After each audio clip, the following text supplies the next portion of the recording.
Okay, hi everybody. Welcome to our presentation. I'm Julie King and I am the proud owner of Stormlight, a 35 day, and we sail out of CBYC. And my name is Reid. I'm the proud owner of Dawn's Quest out of Lakeshore Yacht Club. So today we're going to take you through how to go from club racing into the longer distance races, and we're really looking forward to the session. So what are we going to cover today? Well, we're going to cover the introduction, and then we're going to take a look at the races. We're going to talk about preparing for a long distance race and safety. We also are going to be covering a little bit on weather and some tech that you can use on your boats, and a new idea that we've come up with called Cruising with a Purpose, and then just a little bit of a conclusion at the end. Before we go any further, we always want to thank our sponsors. These are them on the side here. If you see them around, please thank them. And Lure runs mainly off of volunteers. If you cannot participate in any of the racing this year, please consider volunteering. It is always a great help. Absolutely. So just a little bit about our fees. We have an early bird discount that runs until May 9th. As you can see, the different prices for our three main events are listed right underneath. As well as for the 2026 season, we are offering a first-time racer promotion. This season we're offering it for just $25 for the Susan Hood and or full Loescher series if you have never participated in a lure event before. And Zach, isn't that amazing? I wish that had been available when I was racing, because basically the cost savings on doing your first races, you could put that money towards the race safety courses we're going to talk about a bit later. Exactly. So the races, that's what we're all really interested in, isn't it? So the Susan Hood is the first race of the season. It is the coolest race on the lake. It starts just at dusk on the Friday and you'll race overnight. Sometimes if there's a good wind, you'll finish up early Saturday morning, or you might find yourself racing into Saturday evening if you're facing lighter winds. It's an amazing race. Next up, we have the Loescher Series. It consists of 6 races, which include one day race, 2 weekends, which are 4 races overall, and the 100-mile overnight race. The weekends include one at the end of June and the main event and the closer for the season, which is Dalhousie in September. And then there's the big race, the 300. So the 300 actually has three different categories. You've got the Scotch bonnet course, which is great if you have a shorter amount of time. It is for not flying sails and also for flying sails above a certain perf rating.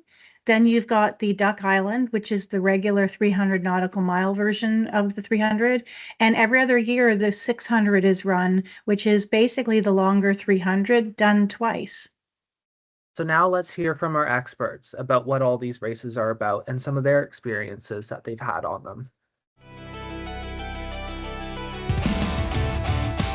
Hi, I'm Terry Kuhn. I'm the chair of the Lake Ontario Offshore Racing Group, the Lure. Loshers is a great way to transition from cruising or club racing into long distance races. We have day races and is a wonderful way to get involved with the longer races. Club racing is a little bit of a different animal. The one thing about doing any type of long distance race is you want to win your start, but at the end of the day, that race is a long race. So Dawn and I have been racing since we were teenagers, and when we bought our CNC 34, we started experimenting with racing the boat just with the two of us. When we found out about the Lake Ontario Shorthanded Racing Series, that became a really great way for us to meet other couples that are interested in racing double-handed, and as well an opportunity for us to have a good long distance to really get to practice some of the things we wanted on our boat. My wife and I have been racers for a few years, but this year committed to doing all of the races, which we did. Love the weekends away. This year was Bluffers and Port Dalhousie. We love the racing on the Saturday, going somewhere else, meeting with like-minded people having a great time. The Susan Hood is the first race of the year. It's at the very beginning of May or sorry, end of May, beginning of June. And it's sometimes called the Frozen Hood. It can be quite cool because the lake is still very cold. It's an overnight race, begins Friday night and Saturday midday usually. And it's a great, quick overnight race. As long as you dress warmly, it's a lot of fun and usually has a lot of wind to it too. The tagline for the Susan Hood, being the coolest race on the lake, it absolutely is, and it's still one of my favorite races because it kicks off the season. Yeah, so we did the 300 double-handed. We do white sail. We don't fly spinnaker. 2 people, 2 sails. That's all we need. I mean, it's just a fantastic experience for anybody with a boat. And lots of times, to be successful, you just want to get around the course sometimes. I mean, we treat it like a 4-day group sail sometimes. So the Lake Ontario 300 for me is fun. I love being on the helm at night, particularly on the evenings where we're able to have the shoot up and the moon is out and you're listening to the waves lap. And I just can't think of anything better. The 300 is one of the best ways to see Lake Ontario. Lake Ontario 300, oh, it's life. Life-changing maybe, but it's life, and we love it. 300 is a fantastic, enjoyable experience. Lake Ontario racing is camaraderie, good friends, people that we have bonded with for life. Well, Lake Ontario racing, in a few words, I think is probably one of the major lifetime experiences that we've had. You know, it really is just sailing. And then if you're anyway a little bit competitive, it takes it to another level. Lake Ontario racing is for only the strong-hearted people. The 30-mile lake crossings don't seem like anything after that. One of the main ways to prepare for the upcoming racing season is to get your offshore certification. It comes in a 1 or 2 day course, but you only need the 1-day course to participate in all lure events. And it just sort of explains how to help a man that's overboard and some of the pieces of kit that you would need in order to make your boat safer and also align with the offshore sailing regulations that are a part of some of these events. A nautical cloud is where you're going to register. So when you go to the lure.ca website and start clicking through, you're going to find yourself creating a login to Nautical Cloud. And that's where you're going to do everything.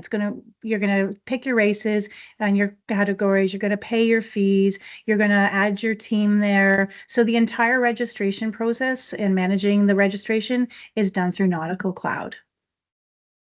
And then some advice on picking your crew.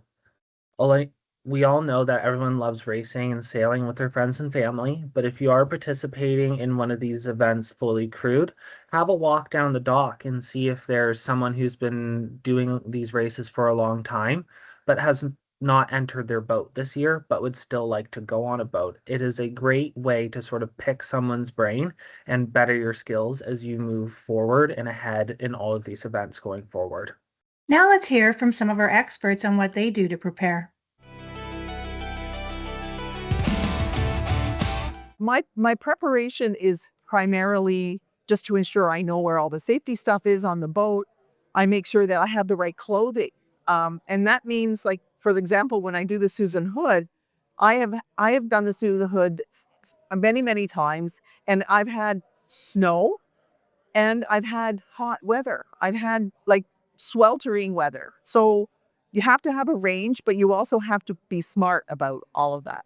And you have to make sure that the people that you're racing with, you trust those. When you're getting things ready, you have to make sure that you have enough meals for about 4 days and that you have enough water, you have enough provisions, you have enough sleeping, everything. We're still working on the sleeping part of it, which we didn't do very well, but we did well at the racing, not so well at the sleeping while we were supposed to be racing. It takes a lot to prepare for. And I think something going in is you want to have an open mind, but I think it is good to go in with a game plan. So you're sailing double-handed, husband-wife couple. You've had a lot of sailing experience over the years. I've had a bit less, but I think we've learned how to communicate. And I think that's like anything. You want to have a good partnership. But I think communicating about what your goals are going in. We're not trying to win. We're trying to finish and do it safely and have fun. Having those conversations in advance about if the weather looks like this, let's just retire and that's okay. And that's comfortable for us. And I think having those conversations beforehand about what both of us were interested in and what our risk profile is sort of helped us have, again, that confidence when we're in the moment. We're not trying to have a yelling fest or getting really stressed out. I think for someone new who's getting started in offshore racing on Lake Ontario, there's a lot goes into just the prep, getting the boat ready. And so I think that's not just the boat, but the crew and the food. And I think that's the part that takes so much time. People have spent a lot of time sailing their boats, but I think getting ready for the experience of being out there for, 2 days is different. And so that for us is, I think, something that we continue to try and refine to get, better and effectively to try and get faster. But that's the prep work that happens before you get on a race course. So you have to be very strategic, and it isn't just about getting to the finish line.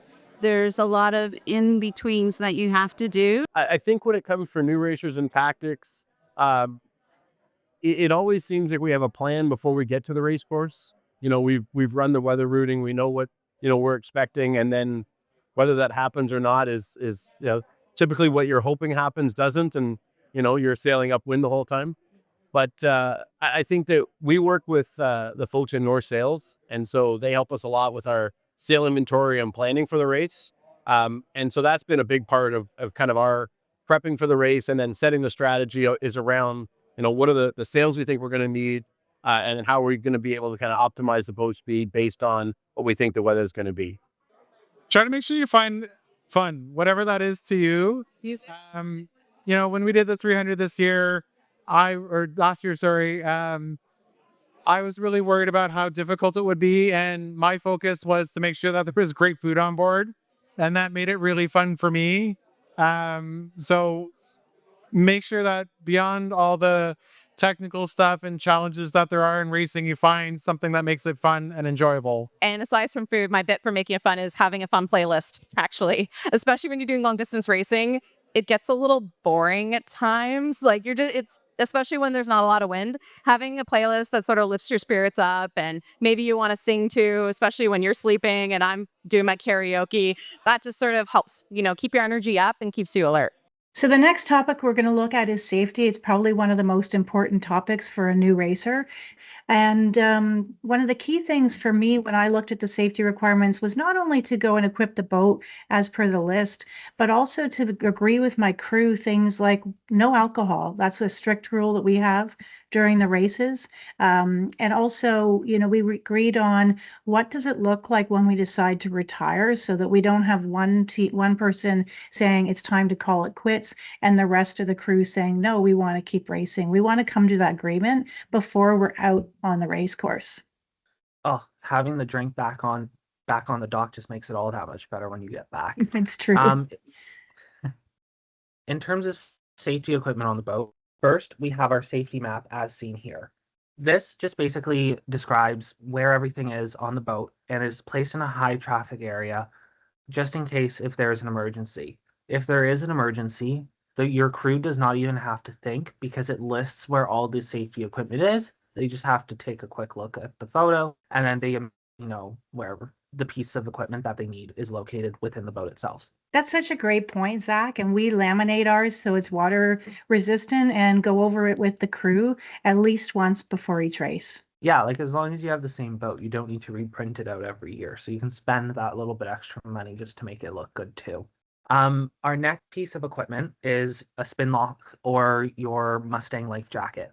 It does have some specific requirements that it needs to have on it, like a spray hood, a strobe light that is water activated, and a harness that is included within the vest.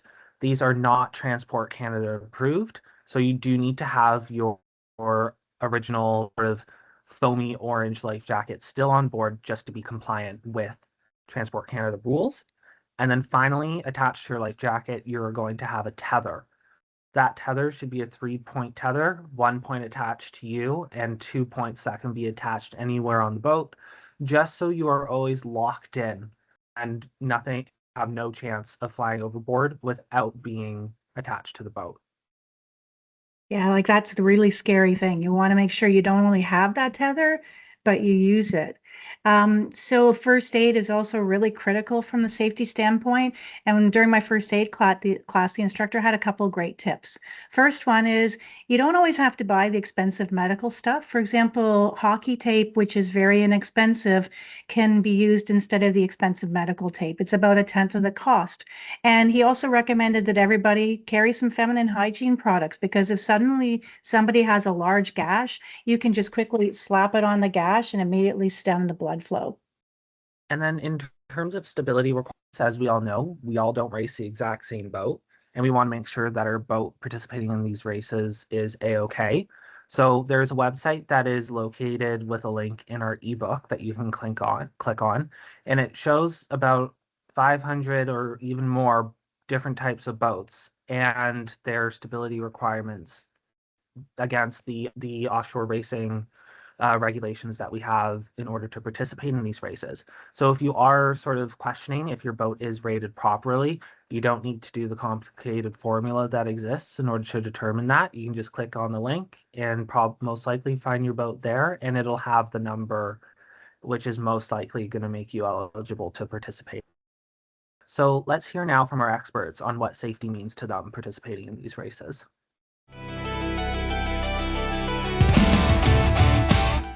A new racer for the LO300, they need to know that they're safe.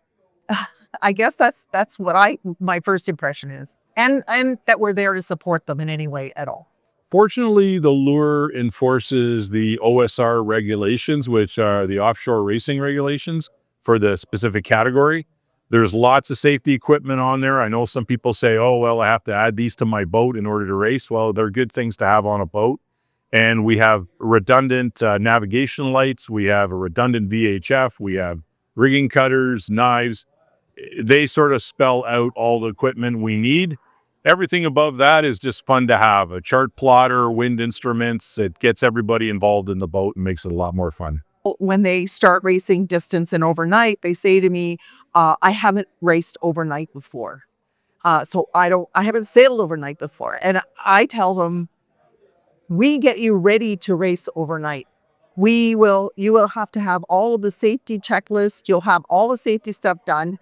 Plus you'll be racing in 100 boats and we're all watching. We're monitoring. We've called the Coast Guard. The Coast Guard knows they're ready. And one of the things that I really enjoyed about this process was the community helped us understand a lot of the safety requirements that have carried into making our cruising life more safe as well. I think we've done all the safety at sea seminars and we've encouraged our crew to participate as well. I think it just makes everyone feel more comfortable when you know that safety is the biggest priority. And so, having and making sure that everything is not just checked off, but it's people know what they're doing, where they're going. So we lost a spreader. The shroud came out of the spreader one year when we got the new boat, and so that was kind of hairy. We were in some pretty lumpy seas and thought, okay, we had to protect the boat and get people to shore. When we were doing the Chicago Mac a couple of years ago, we had a crew member that had an issue, and we had to call the Coast Guard, and so being prepared for those types of things. We've always used harnesses, and we've upgraded to the best three-prong harnesses now. And I recall an early race in a bad weather when we had the spinnaker up and we were really getting overpowered and a boat to reach a mark and had to get that down. And I crawled up to the front. I moved my harness, which only had one holder, and I missed the jack line. And we bounced over a wave, and I went right off the boat, right up to my armpits, and my hands were clinging to the deck. Honestly, I don't know how I stayed on the boat, but we hit another wave, and I was thrown back on the boat. And I was able to grab some handhold and make my way back to the to the cockpit. We started off the 300, and as dusk was falling, we found out that our bow lights weren't working. And fortunately, we had emergency bow lights with emergency batteries all set to go, all tested. And we simply had to go onto the bow and tape them on. Another thing that we went through was training. During COVID, there wasn't a lot of sailing activities to do. So we took a lot of Diane Reid's courses, and she's on the safety committee for a lot of this. There's a number of other people that you can speak to as well. But there's a lot of really great sailing and safety experts that will help train you as you're navigating something new. The thing is that one thing that you will learn about is safety. Lure is paramount on safety. It's critical to have the safety gear and have it deployed in its position ready for use, because you never know what weather you're going to encounter. And that's one of the things that distance racing definitely brings, different changes in the weather, and you have to be prepared for it.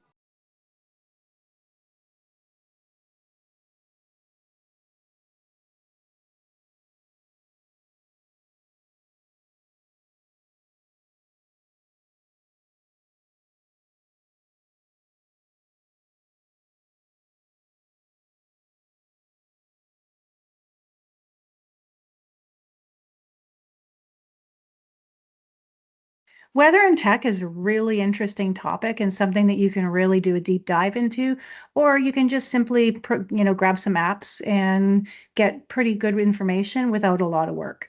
So just about everybody has their favorite weather app, whether it's windy or predict wind. Take the time to learn how to use it. And if you want to go a little bit deeper, you can grab something like Lucky Grib, and you can actually download the Grib data and learn how to be more predictive.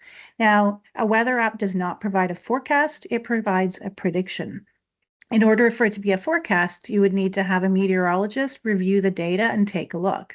Everyone is required to have a VHF radio on their boat, whether they are cruising or racing. In order to find the weather on your VHF radio, you have one of two channels to choose from. You can choose channel 21 Bravo or channel 83 Bravo.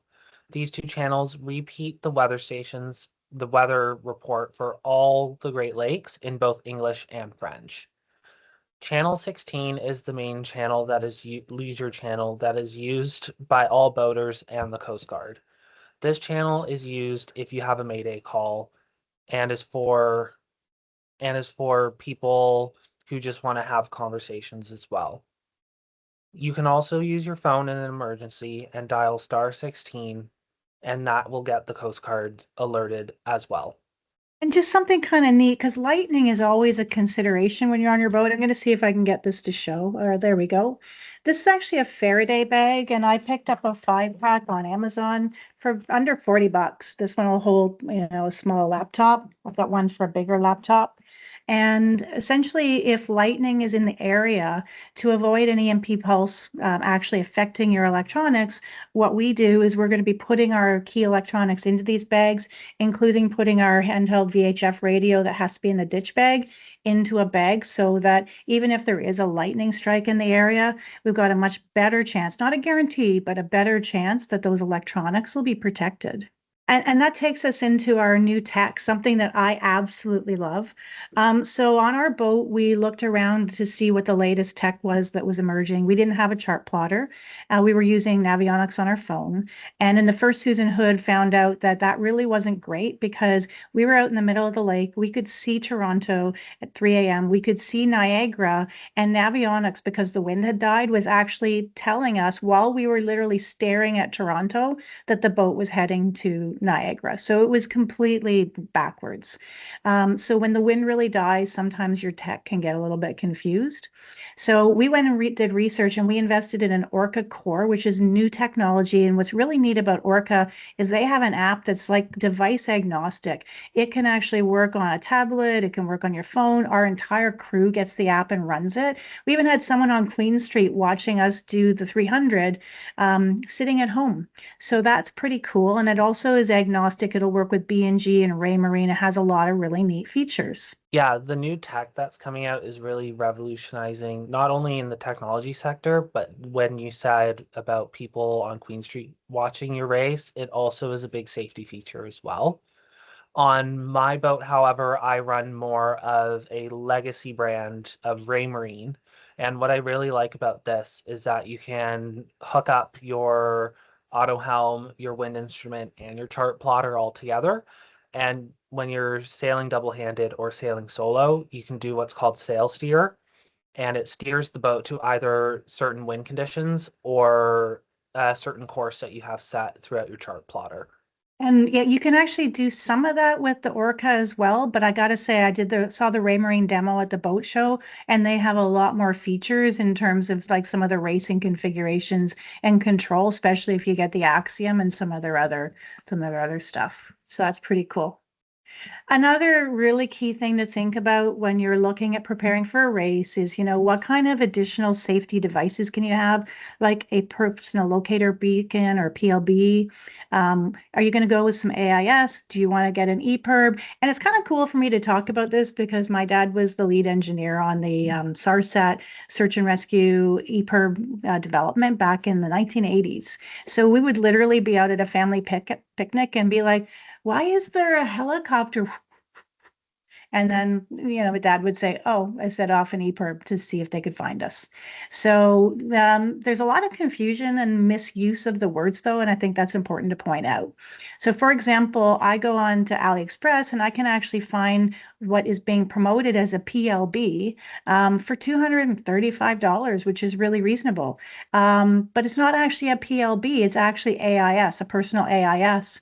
Now you might say, wow, I really want to get the PLB, but in Lake Ontario, do you want the PLB or do you want the AIS? Do you want something that's going to send a message to the satellite and back, which can actually delay on Lake Ontario people realizing that you're in a stress situation? Whereas if you go with the AIS option and suddenly your beacon is coming up on all the boats in the area, they're chart plotters. So that actually can be the better tech to use in a Lake Ontario racing situation. So it's a complex world, but it's really good to take a bit of time to invest in making a decision about how you can up the protection of yourself and your crew with some of these additional devices. While we didn't create a video on weather and tech, we do have quite a big section in our ebook that goes over all of the technological and weather advances that have happened in the past and are taking over the future. As we've seen in a lot of the videos, a lot of our experts have said that long distance racing is almost like cruising with a purpose. So the team at Lure decided to sort of take this premise at heart and develop the 2026 season around this idea. And Loshers is a great way to get involved with everything that Lure has to offer. We have created 2 new programs in which you can participate. The first being our mentor program, which allows a third person on the boat to offer advice while the sailing is going on. So they are not allowed to participate in the maneuvers of the boat. They are just there to offer advice on tactics and decision-making processes as the race is happening. And if you just want to get a little taste of what's going on, but don't want to sort of have to spend all the money, no problem at all. There's no perf required for the weekend events, and you can still race in our levels class, which is essentially our main cruising division.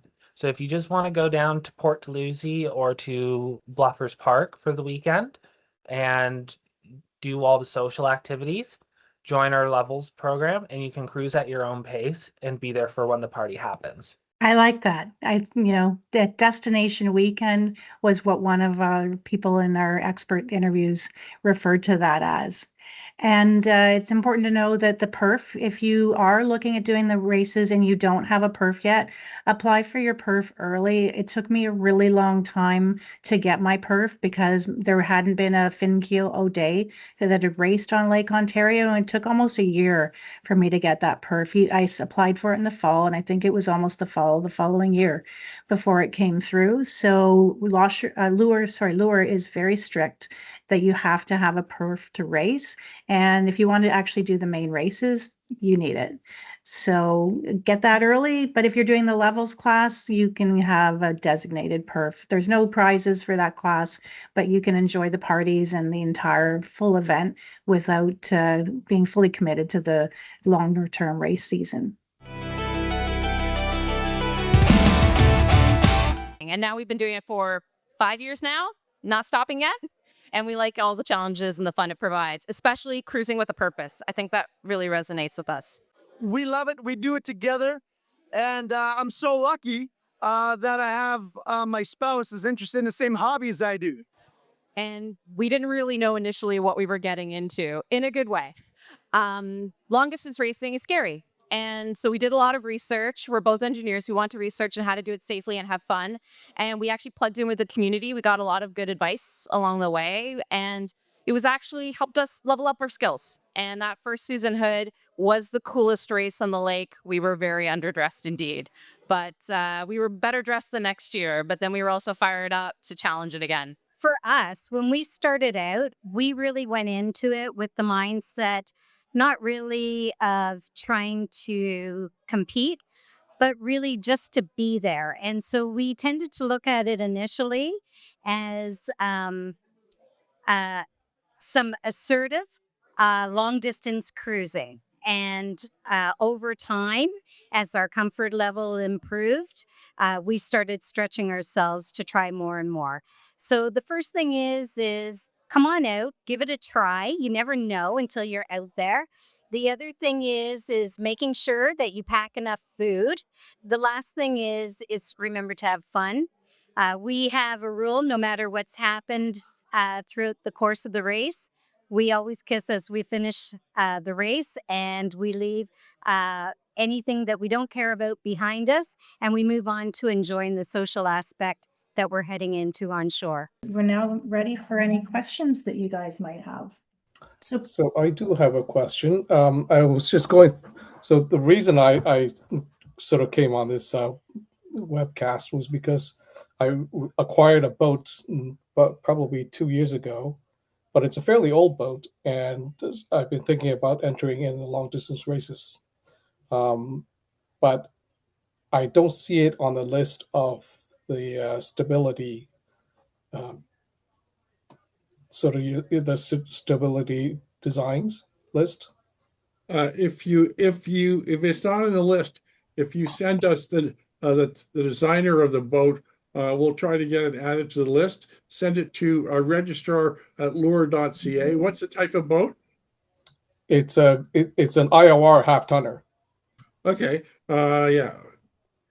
So who is the designer and all the rest of it? Okay. And do you have a perf certificate for it? No. Well, I don't have one. I'm in the process of I'm going to get one for this season, but okay, because that'll help get us the measurements that have to go into the stability calculations. Right. Okay. And it took me almost a year to get my perf, so it's best to get it early. Peter, do you have a perf for your boat? Yeah, I do. Okay, great. Yeah, just sorry. There's two types of if the boat class is already in the Perf Lake Ontario database, it shouldn't take long. If it's not in the database, then it has to go through an initial assignment process, which really takes a long time. Yeah, my boat previously had a certificate, but okay, that's great. So yeah, even if you can send us that or a copy of that when you send it information in requesting the stability index, that'll help us get it calculated. Okay, cool. And the other thing that I find really weird is that of course, we bought our boat off of Lake Champlain and had a perf, and Lake Ontario didn't accept it. I had to completely redo the perf. Yeah, yeah. I'll give you guys a little preview of this ebook. So it's a free download that's available on lure.ca under, I think, the race info section. There's 49 pages. It has a lot of the highlights from the videos that we just showed. It also has additional information, in particular around like registration that we didn't really cover. It's got some few additional tips as well. And there's a little bit more information in detail on the weather and tech session and recommendations, as well as the useful links. So like the stability link is right there. Right. Yep. Yeah, I was looking at that. Yeah. Cool. So the one question I had is, do you guys have a list of charts that you recommend? I know everything nowadays is chart plotter, but nothing beats in my mind a good chart to look at when you're like, all right, where am I exactly? Instead of worry about zooming in, zooming out, and we don't, but we can sketch you a list if you send us an email requesting it. okay. Yeah, I got one for Western Lake Ontario, and I think I ended up having to buy 2 or 3 charts to get them to overlap. But I was doing Scotch bonnet course on the 300. Depends on which course you're doing, which one you'll want. Right. Okay. Mine didn't cover the full 300. And I forget whether it's small scale or large scale, but you, by law, are supposed to have the one that gives you the most resolution on board if you're not familiar with the waters. Well, and what I did too is some of my crew and I got together and we went on the deck and we basically put it all out and said, okay, so if you do the races, once you get a little bit east of Toronto, there's quite a big stretch before there's really anywhere you can tuck in as a safe harbor. And so what we did is we took a really careful look and said, okay, if things get really, really bad, what are our options? And it's really shallow.